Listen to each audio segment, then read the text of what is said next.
आज हम लोग देखने वाले हैं मानव आँख से संबंधित बातें। किससे संबंधित बातें तो देखेंगे आज हम लोग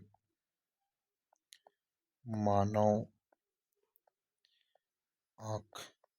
किससे? तो मानव आँख से संबंधित बातें आज हम लोग देखेंगे। चलिए अब हम लोग देखना शुरू करते हैं कि क्या है। दिया है मानव आँख का व्यास लगभग 2.3 सेंटीमीटर होता है और यह लगभग एक गोलाकार गेंद होती है जो कुछ तरल पदार्थों से भरी होती है। इसमें आप देखेंगे एक श्वेत पटल होता है। श्वेत पटल के बहुत हम लोग देखेंगे कि श्वेत पटल दिया है, यह बाहरी आवरण है एक सुरक्षात्मक सख्त सफेद परत जिसे आंख का सफेद भाग कहा जाता है। दूसरा कॉर्निया, यह श्वेत पटल के सामने के पारदर्शी भाग को कॉर्निया कहा जाता है। यह प्रकाश कॉर्निया के माध्यम से आंख में प्रवेश करती है। यह आइरिस, यह कॉर्निया के पीछे एक गहरे रंग की मांसपेशियां ऊतक और रिंग जैसी संरचना को आइरिस के रूप में जाना जाता है। पुतली, यह परितारिका में एक छोटा सा छिद्र पुतली के रूप में जाना जाता है। इसका आकार आइरिस की सहायता से नियंत्रित किया जाता है। यह लेंस, यह पुतली के पीछे एक पारदर्शी संरचना होती है जिसे हम लेंस कहते हैं।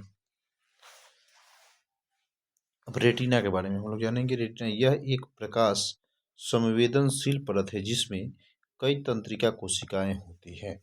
तो ये क्या है? प्रकाश संवेदनशील परत है।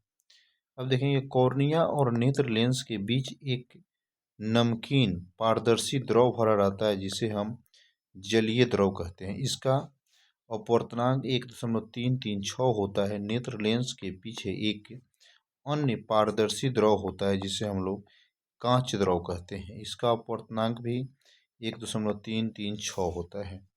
अब फोकस दूरी, यह नेत्र लेंस से रेटिना तक की दूरी नेत्र लेंस की फोकस दूरी कहलाती है।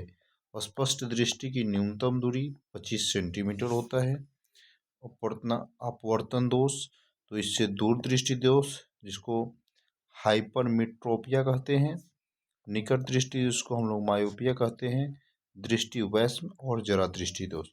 अब हम लोग यहाँ पे देखेंगे कि दूरदृष्टि दोष के लिए हम लोग उत्तल लेंस का प्रयोग करते हैं। इसको सही करने के लिए उत्तल लेंस। निकट के लिए अवतल लेंस का प्रयोग करते हैं। जरा दृष्टि दोष के लिए बाइफोकल लेंस। किसका? तो बाइफोकल लेंस का हम लोग प्रयोग करते हैं। तो ऐसे वीडियो देखने के लिए लाइक और सब्सक्राइब करना ना भूलें।